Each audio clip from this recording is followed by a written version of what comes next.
자, 여러분 반갑습니다. 저는 국민연금공단 노후준비 전문 강사 강석기라고 합니다. 자, 이번 시간에는 은퇴 후에 건강보험료를 어떻게 하면은 줄이느냐, 이 문제를 한번 생각해 보는 시간을 갖도록 하겠습니다. 제가 전번 시간에 은퇴 후에 건강보험료 안 내는 방법에 대한 얘기를 제가 드렸습니다. 자, 세 가지가 있다고 얘기했습니다. 자, 세 가지를 다 충족해야 됩니다. 자, 자녀가 일단, 물론 배우자가 직장 다녀도 됩니다. 자녀가 직장을 다녀야 되고, 자, 두 번째는 소득 요건, 소득이 2천만 원 이하. 그 다음에 재산 요건으로는 가표가 5억 4천 이하여야 된다. 요 세 가지를 충족하면은 건강보험료를 안 낼 수가 있는데, 사실은 우리가 일반적으로 보면은 자녀가 직장 다니는 경우는 사실 뭐 며느리 사위 다 되기 때문에 거의 통과될 가능성이 굉장히 높습니다.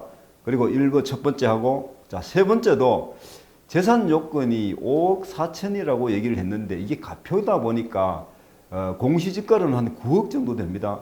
물론 뭐 서울이야 9억 공시지가가 뭐 굉장히 많겠죠, 그죠? 근데 지방 같으면은 뭐 거의 아마 많이 없다고 본다면은 재산도 통과될 가능성이 굉장히 높습니다. 자, 그런데 문제는 소득입니다.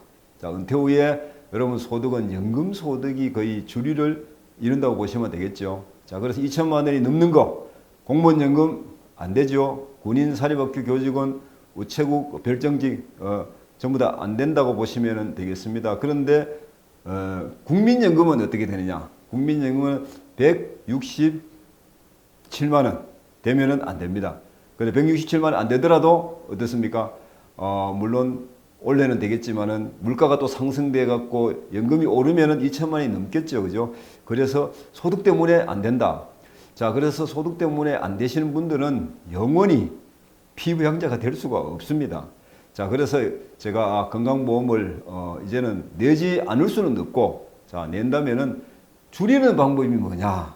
이거를 제가 은퇴 후에 줄이는 방법 세 가지를 제가 얘기를 드리고자 합니다. 자, 첫 번째는 재취업하는 방법입니다. 지금 많은 분들이 재취업을 하고 계십니다. 물론 이제 돈을 벌어야 되는 것도 있지만은 건강보험 때문에 재취업을 하는 경우도 상당히 많습니다. 자, 두 번째는 재취업을 해서 1년만 근무를 하시면 됩니다. 1년만 근무를 하셔도 다시 나오시면은 직장 다닐 때 그 보험료만 내셔도 된다. 그게 의무계속 가입이라고 하는 겁니다. 자, 요게 3년 동안 유효합니다.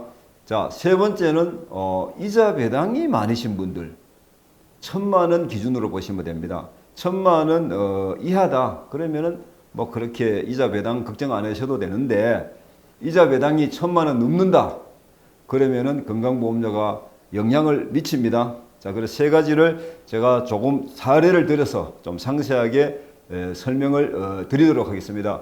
자, 첫 번째 건강보험 재취업하는 사례를 제가 하나 가져왔습니다. 공무원 연금을 월 300을 받는다고 보고요. 주택이 6억, 공시가격입니다. 그러면 가표는 60%니까 3억 6천이 되겠죠, 그죠?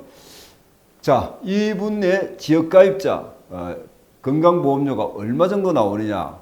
이게 건강보험 더 건강보험에 건강보험 모의 계산해 보기에 지역가입자로 들어가서 조회를 하시면은 27만 5,330원이 나옵니다. 자, 근데 이분이 재취업을 하시면 어떻게 될까? 자, 일반 재취업을 월 100만 원 소득을 받는데 재취업을 하시면은 일단 회사에서 보수 월액 보험료를 했고 4만 40원이 나옵니다. 자, 대체로 한 4% 정도가 내가 낸다고 보시면 됩니다. 자, 그 다음에 소득 월액 보험료라고 하는 게 이게 왜 부과되느냐? 이게 내가 보수 외에 받는 소득이 연금이 연간 3,600 아닙니까? 그죠? 3,600 중에서 2천만 원이 넘는 부분 1,600만 원에 대해서 보험료를 매긴다 이런 얘기입니다. 그것이 얼마냐? 53,380원.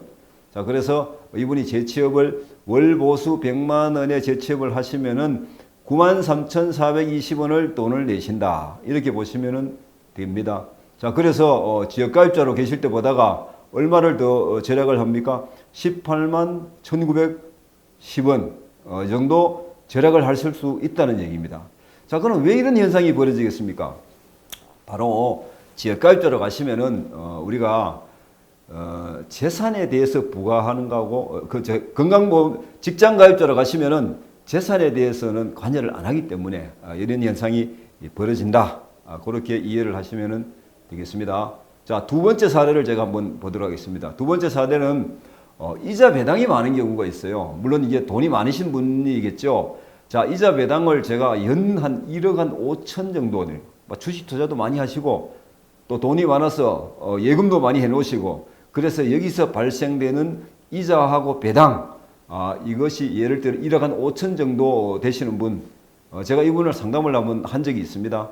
자, 재산가표는 한 10억 정도로 봤습니다. 물론 뭐 서울에 같으면 집이 한 채겠지만은 지방 같으면 한 집이 한 두 채 정도 됩니다. 자, 지역가입자의 건강보험료가 얼마냐? 123만 6,640원 이렇게 조회가 됩니다. 자, 이분이 만약에 직장을 들어가시면 어떻게 될까? 왜? 보험료가 너무 많이 나오니까 매달 이렇게 나오니까 직장에 월 200만 원을 받는다고 보고, 자, 이러면은 보수 월액 보험료가 8만 80원, 소득 월액 보험료는 뭐냐? 2천만 원이 넘는 부분, 1억 5천만 원 중에 2천만 원이 넘는 1억 3천만 원에 대한 소득 월액 보험료가 얼마냐? 86만 7,550원. 자, 그래서 이분이 이제 직장에 들어갔을 경우에는 94만 7,630원이 부과가 됩니다. 자, 그럼 얼마가 덕을 보느냐? 한 36만 9,090원 정도를 절약을 할 수가 있다. 자, 왜 이런 현상이 벌어지냐? 이분도 재산가표라고 하는 것이 있고, 자, 그 다음에 또 소득 월액 보험료를 계산할 때 2천만 원 초과 부분만 하다 보니까 이런 현상이 벌어진다. 그렇게 이해를 하시면 되겠습니다.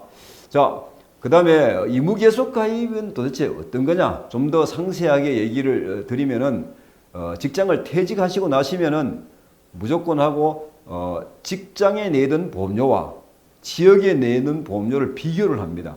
비교를 해서 지역 보험료가 더 많을 경우에 지역 보험료가 더 많으면은 직장에 내던 것을 그대로 내도록 해주는 겁니다. 자, 그래서 이게 정년 퇴직을 하시면은 사실은 직장에도 보험료가 굉장히 높을 가능성이 높습니다. 그래서 별로 메리트가 없습니다. 자, 그런데 의무계속 가입자는 퇴직 후에 우리가 재취업을 하시면은 보수가 낮게 매겨질 가능성이 굉장히 높습니다. 자, 이러면은 건강보험료도 얼마 안 되게 내겠죠, 그죠? 자, 예를 들어 100만 원을 내가 보수를 받는다 하면은 건강보험료 4만 원을 냅니다.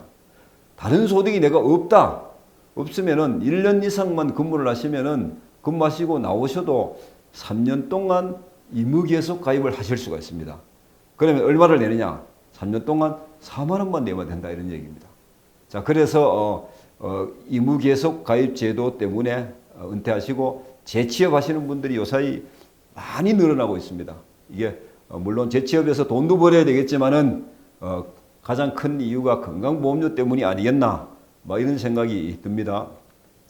자, 그 다음에 이자하고 배당소득이 많은 경우, 자, 이자와 배당소득이 많은 경우는 1,000만 원을 기준으로 합니다.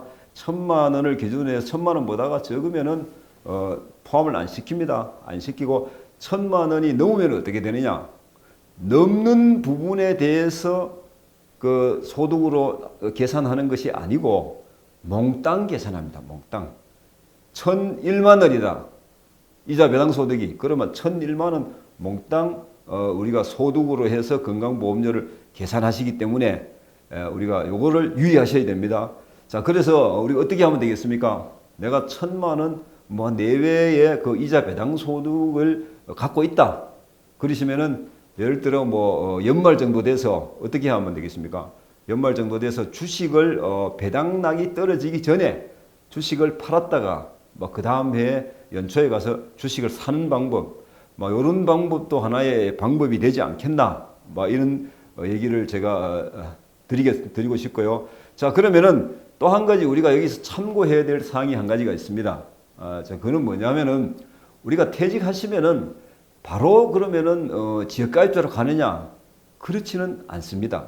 많은 분들이 퇴직하면은 이제 나는 2천만 원이 넘기 때문에 바로 우리가 지역가입자로 가는 걸로 이렇게 생각하는데 그렇지 않고 1년간은 유예를 해줍니다. 예를 들어 공무원으로 2월 달에 이제까지 근무하시다가 3월부터는 이제 일반인으로 돌아옵니다. 그러면은 이제 어떻게 하냐. 그래서 내가 공무원 연금을 받는다고 가정하겠습니다. 300만 원을 받는다. 3월부터.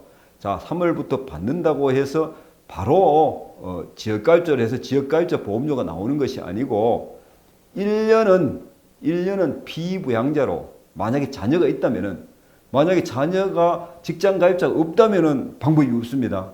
근데 자녀가 직장 다니고 있다. 그러면은 피부양자로 등재를 해서 1년 동안은 피부양자로 있을 수가 있습니다. 1년이 지나고 나서 그 다음에는 지역가입자로 오셔야 됩니다.